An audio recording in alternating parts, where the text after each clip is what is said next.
இன்னைக்கு நாம கேரளா எர்ணாகுளம் ஸ்பெஷல் மாஞ்சாலி பிரியாணி எப்படி செய்யலாம்னு பார்க்கலாமா. இது ரொம்ப டேஸ்டா நல்ல யூனிக்கான ஒரு ரெசிபியும் கூட.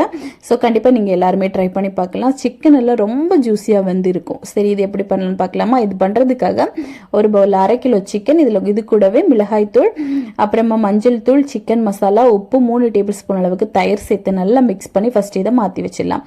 அப்புறமா இன்னொரு பவுல் எடுத்துட்டு இதுல 2 கப் அளவுக்கு ஜீரா ரைஸ் தான் எடுக்கிறோம். இப்போ இது அரிசியை சேர்த்துட்டு இதை நல்லா வந்து வாஷ் பண்ணி எடுக்கணும். ஒரு 2ல 3 தண்ணி நல்லா வாஷ் பண்ணி எடுங்க. இப்போ இதுல தண்ணி விட்டு இது ஒரு 30 நிமிஷம் ஊற விட்டுடலாம். இந்த டைம்ல நம்மளுக்கு இந்த சிக்கன் கூட மசாலா நல்லா ஊறி இருக்கும். இது ஒரு கடாயில சேர்த்துட்டு கொஞ்சமா தண்ணியும் சேர்த்து இதை மூடி போட்டு நம்ம ஒரு 10 நிமிஷம் வேக விட்டுடலாம். வெந்ததுக்கு அப்புறமா இதுல இருக்கக்கூடிய தண்ணியை மட்டும் வடிச்சிடுங்க. எடுத்துட்டு நம்ம இந்த சிக்கன் கூட கொஞ்சமா ஆயில் சேர்த்து இதை நல்லா வந்து ஃப்ரை பண்ணி எடுக்கணும். இது வந்து ரொம்ப முக்கியமான ஸ்டெப். இந்த மாதிரி நல்லா ஃப்ரை பண்ணி எடுத்துட்டு இப்போ இந்த சிக்கன் எல்லாத்தையுமே ஒரு பிளேட்டுக்கு மாத்திருங்க. மாத்திட்டு இதுல இருக்கக்கூடிய அந்த எண்ணெயிலே பாத்தீங்கன்னா 3 வெங்காயம் நல்லா சின்னதா கட் பண்ணி சேர்த்திருக்கேன். கொஞ்சமா கருவேப்பிலை, அப்புறமா தக்காளி சேர்த்து நல்லா வந்து வதக்கி எடுத்துக்கோங்க. அப்புறமா மசாலா சேர்த்துக்கலாம். மல்லித்தூள், மிளகாத்தூள், மஞ்சள் தூள், உப்பு, அப்புறமா கரம் மசாலா சேர்க்கணும். இஞ்சி பூண்டு விழுது சேர்க்கணும். சேர்த்துட்டு நல்லா மிக்ஸ் பண்ணி கொடுத்துட்டு நம்ம ஆல்ரெடி எடுத்து வச்ச அந்த மசாலா கறியும் இது கூட சேர்த்துக்கலாம்.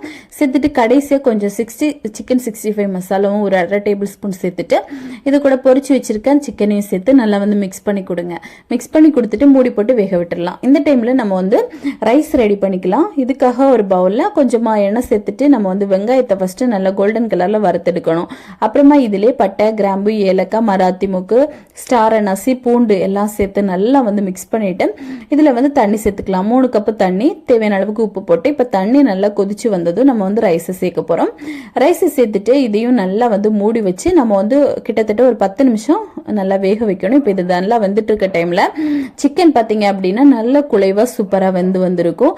இப்போ நம்மளுக்கு சிக்கன் கறி ரெடி, ரொம்ப சூப்பரா ரெடி ஆயிடுச்சு. இப்போ இதை வந்து மாத்தி வச்சுட்டு பிரியாணி பார்த்துடலாம். பிரியாணி வந்து கொஞ்சம் நல்லா வெந்துருச்சு. இதுல 1/2 கப் போல கேரட் கடைசியா போட்டுட்டு இது நல்லா மிக்ஸ் பண்ணி கொடுத்துட்டு மறுபடியும் ஒரு 2 நிமிஷம் மூடி போட்டு வேக வைங்க.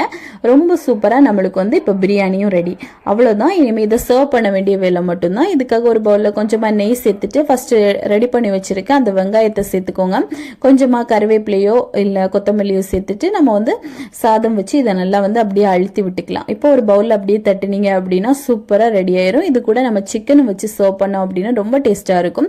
கொஞ்சமா நம்ம வந்து ஆனியன் ரைத்தாவும் வச்சு சாப்பிட்டுக்கலாம். ஸோ கண்டிப்பா ட்ரை பண்ணி பார்த்துட்டு எப்படி வந்துச்சுன்னு கமெண்ட் பண்ணுங்க.